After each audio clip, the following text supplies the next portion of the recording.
Hello, fellow wargamers and history buffs. I know that from a poll I had done a while back on the channel, a fair number of you are playing games solo or solitaire. And so that's prompted me to look into some more games that are explicitly designed for solitaire play. One that had been recommended by a viewer for me to check out is this one here from White Dog Games. This is Vive L'Empereur. It is a solitaire game of the Battle of Waterloo. So let's take a look and see what's inside. So here we're looking at Vive L'Empereur. This is a game published by White Dog Games. Comes in a box that's about an inch and a half or thereabouts. Here on the back, it describes it here, an exciting solitaire war game depicting the Battle of Waterloo, fought June 18th, 1815. Controlling the French side as Emperor Napoleon, you have conducted a brilliant campaign so far against not one but two Allied armies. So it looks like you're going to be playing the French, and then there'll be a bot or some mechanism for determining what the Allies do. It looks like it is a hex-and-counter game, and so we've got a description of some of the game features. So it looks like the size of the units is division level.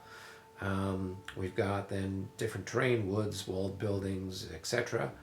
And here we've got some pictures of what the counters look like. It says down here that it is solitaire suitability 10 out of 10. Well, I'd hope so for a solitaire game. Players 1 or 2, complexity 5 out of 10, so fairly easy. And then playing time about 3 hours. And then this is a Herman Luttman game. So this is what had interested me in it. And we'll take a look. It looks like it's got a 17 by 22 game map, about 162 game counters and markers. And so let's open up the box and see what we have. All right, so when I cracked open the box, the first thing that came tumbling out was the rule book. And so we've got a nice rule book. The paper is sort of standard paper. It's got a slight gloss to it, but not much.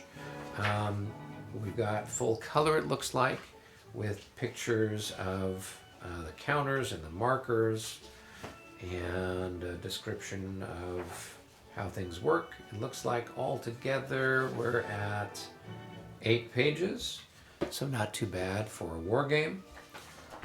And it does actually have here a 2-player option, so I guess if you did want to play it, 2-player you could. Here we go. Next thing that came out of the box was a activation sheet. So this looks like it might have to do with how the bots are being used. Without reading the rules, I don't know, but it's double-sided and in color. And then we've got another player aid. This is basically sequence of play, and it looks like it takes you through every step of the turn. Cool. All right, and then this here really excites me, a comprehensive example of play. So this looks like it's got the setup here, so you can see what things look like. And then it looks like it's taking you through the activation of each command.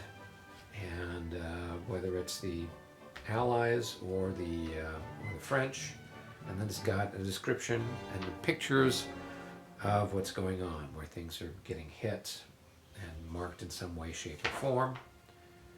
And looks like it's got some cavalry stuff there. That's always good to know how that works. And then, so it looks like it takes you through a whole turn with all the different activations of each of the various commands. And altogether, that's 12 pages, and that should then be a good help for you to get a sense of how the game works. So that's very nice. Now, when we look at the counters, we've got 2 counter sheets that came with the game. So we got a full counter sheet and a half counter sheet, and it looks like the counters themselves are about maybe almost 3/4 of an inch. So pretty good sized counters. They're cut square. And we've got some markers here, and then these must be informational markers, front and back. And then here we can see in more detail, they've got the artillery pieces have little pictures of cannon on them.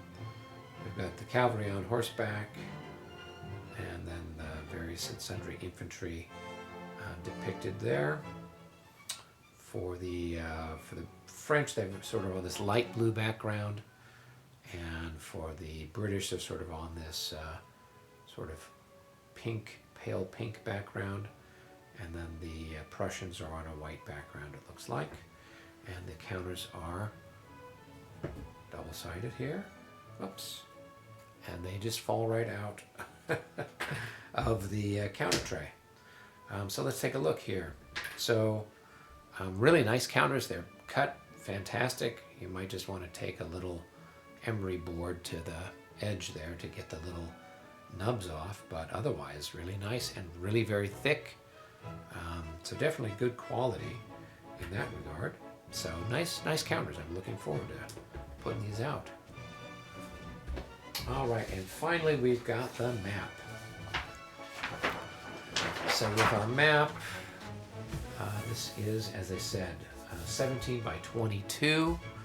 We've got the main spots here on the battlefield. So for those of you that are familiar with it, we've got Hougoumont over here, La Haye-Sainte, Pampelette and La Haye over on this side, Plassenois over here, La Belle Alliance. So the French are setting up over on this spot.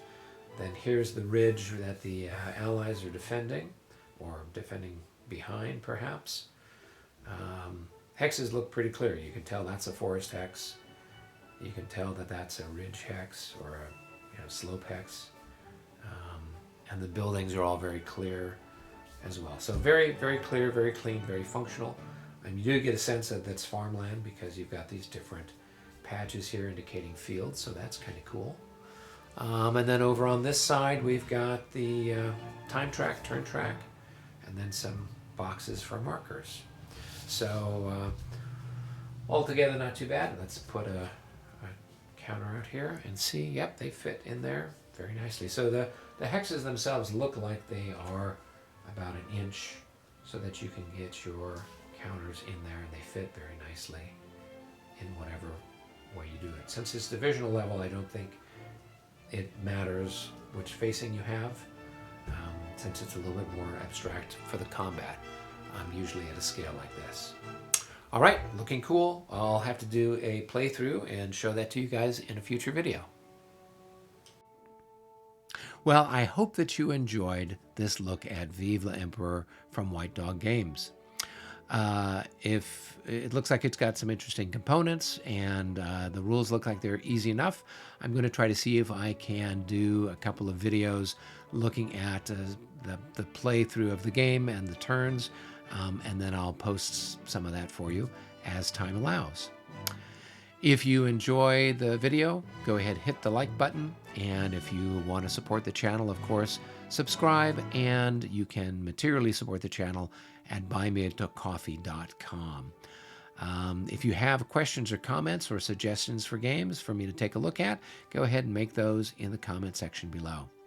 I did take a look at another Waterloo Solitaire game just a while back, and I've got a video up for it, and you can check that out over here, over there, somewhere in just a few minutes.